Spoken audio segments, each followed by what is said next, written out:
Our gun training demo. This one is cool. This is one of those in the crack type of bits of information.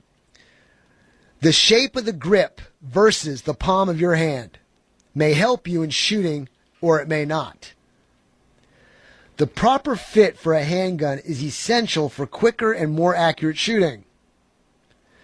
There are different things to look at when it comes to fitting a handgun properly to you. This demo will specifically cover the palms of your hands and how they can affect the tilt of the handgun. The palms of your hands are either innies or outies. I personally have an innie. Paul, can I see your hand? Let's see what kind of palm you have. Actually, Paul, I think you've got an innie too. You've got that little recess right there. I'll try to explain what an outie is. Okay, so I'm going to illustrate to you what the same style of gun can do if you don't pay attention to your innie or your outie palms. I've got two guns here. They're both practice guns. They're not real guns. One's a blue gun. One's a little busted airsoft gun. It's got the red thing on here. But this one's got a magazine. I'll go through the protocol. We'll take the mag out. Magazine's empty. Pull the fake slide to the rear. Gun's clear, okay? But I want you to look at something. These are both 1911s. They have the same body style. But there's one difference on these two guns, and I brought them in specifically for this demo. On this 1911, the mainspring housing, the part that goes into your palm, is flat, straight, up and down. No arch, no curve, no nothing, okay? This one, same gun, has an arched mainspring housing. Sticks out.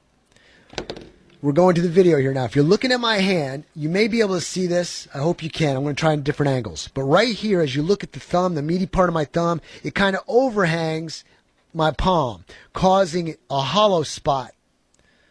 That hollow spot will not work very well if I use the flat strap gun. And I'm just trying to show it to you. Paul, I may have to get closer on this video here. So if you hear noise, I'm moving the mic. There's my palm. I'm putting the gun in my hand. Do you notice the gap between the palm of my hand and that flat strap? When I go to grab the gun is going to shift down. Can you see that? I'm shifting down because I'm pulling it in. That's going to cause me to automatically shoot low. So if I'm aiming towards center mass, the chest, and I have a gun with my hand being an innie palm, and I'm using a flat strap gun, the gun is going to immediately, I'm already off track. I'm already going to shoot the gun low.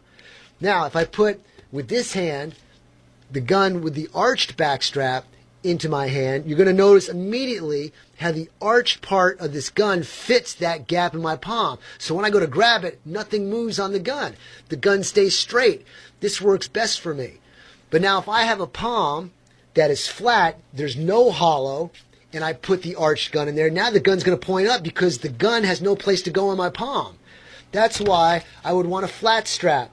Since my hand is flat and there's no place for the gun to go, I want to eliminate some of the mass of the gun so that when I grab it, it stays straight. So once again, you got a flat strap, you got an arch strap, you got an innie palm, you got an out palm. So depending on what you've got will determine the best kind of gun that you should have. So now all of you out there in Radio Land, I'm assuming you're grabbing your guns right now. Make sure they're empty. Ammunition's in a different room. Chambers cleared. Look at your palms and see if you got an innie palm or an outie palm. And look at your hand grips on your firearm. Do they stick out or are they more flat? And let me give you one last example before we go to break. I used to be a Springfield XD kind of guy. But the more I studied, if you're looking at this blue gun on the video, an XD would come out like this and then drop straight down. It wouldn't work for me. I loved the gun. It was a good battle gun. But the problem is I had to think too much. Here's the trick. If you think about anything other than the threat, you're wrong. If you got to think, I've got this gun, I've got to do this to make it work, and I've got to point it this way and adjust my wrist and do all this kind of stuff, guess what you're not thinking about? You're not thinking about the bad guy. If you've gone through all this homework prior to the bad guy situation, all you do is pull the gun out and shoot if you have to. Only you can make that decision. But the last thing I want you to do is think. Don't think about the gun. Don't think about the grip. Think about nothing other than what's your threat, what's behind your threat, where's the bullet going, what's behind the target, so on and so forth, okay?